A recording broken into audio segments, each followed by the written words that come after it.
Salam əziz izləyicilər, xoş gördük sizləri. Biz birinci sinifdə əlavələr haqqında danışaq. Əlavələr nədir?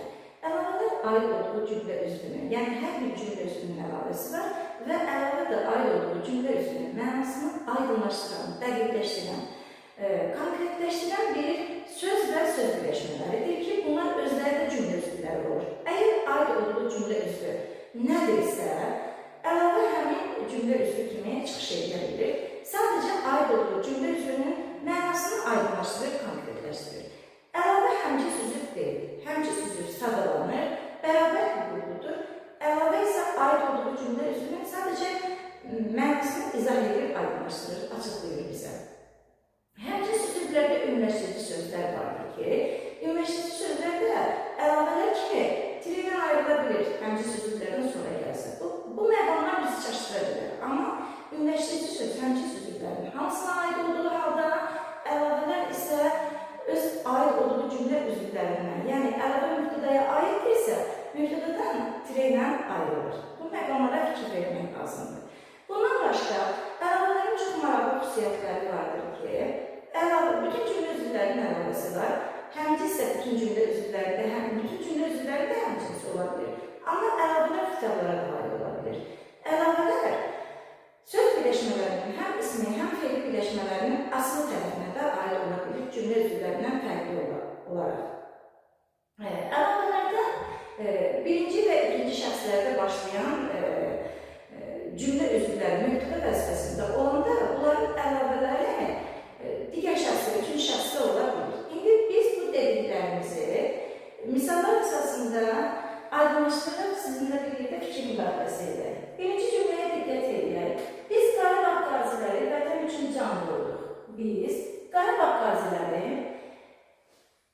cümlənin mübtədasıdır, birinci şəxsin cəmidir, amma onun əlavəsi də yenə də mübtədanın əlavəsidir, söz birləşməsi halındadır, lakin burada əlavə üçüncü şəxsin təkindədir. Yəni bu məqama fikir verək ki, mübtəda biz birinci şəxsin cəmində olduğu halda onun əlavəsi üçüncü şəxsdə işlənmişdir. İkinci cümləyə fikir verək. İlk dəfə müəllimlik fəaliyyətimə 10 il əvvəl, nə vaxt? 10 il əvvəl 2015-ci ildə başladım. Haçan başladım? 10 il əvvəl, bu bizim zaman zərfimizdir və həmin bu zaman zərfini açıqlayan, konkretləşdirən, dəqiqləşdirən, mən 2020-ci ildə də başlaya bilərdim, digər illərdə də başlaya bilərdim.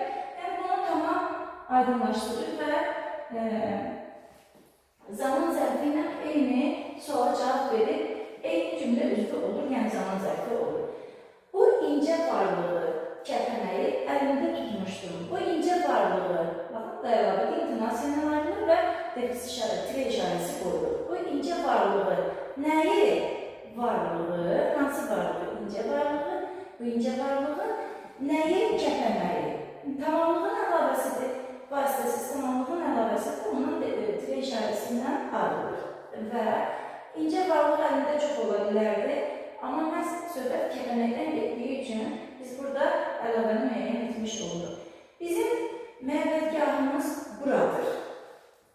Baxın, bu cümlədir. Bundan sonra heç əlavə lazım olmaya bilərdi. Amma aydınlaşdırır. Mənim məbədgahım başqa yerlər də ola bilərdi. Amma məhz buradır deyəndə məktəb. Xəbərin əlavəsidir. Və bir diqqətlə nəzərinizi çatdırın. Burada şəxs sonluğu qəbul edilmiş xəbərin əlavəsi şəxs sonluğu qəbul etməyə də bilər. Ananın fikri orada, oğlunun yanındadır. Yenə də biz xəbərin əlavəsi ilə rastlaşırıq. Ananın fikri harada? Haradadır? Oradadır. Görürsünüz, burada şəxs sonluğu rəsuzunludur. Şəxs sonluğu bir üçüncü şəxs sonluğu burada işlənməyib, amma əlavənin sonuna aid olunmuşdur. Görürsünüz, bəzən yuxarıdakı cümlədə şəkilçi qəbul etmədiyi halda, ikinci cümlədə şəkilçi xəbərin şəkilçisini nə etmişdir? Qəbul etmişdir. Bəli, xəbərin əlavəsidir. Orada idi, burada idi hissəciyi ilə də işlənə bilər. Kənddəki, yəni babam gildəki güllər çox gözəldir. Kənddəki güllər. Nə güllər? Hansı güllər? Kənddəki güllər. Açıqlayır, kənddə çoxunun evində güllər ola bilərdi. açıqlayır.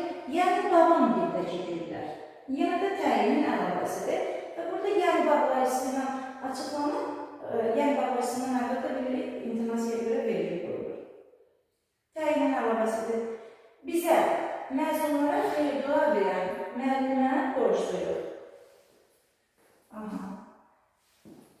Nəyə borcluyuq? Kimə? Müəllimə.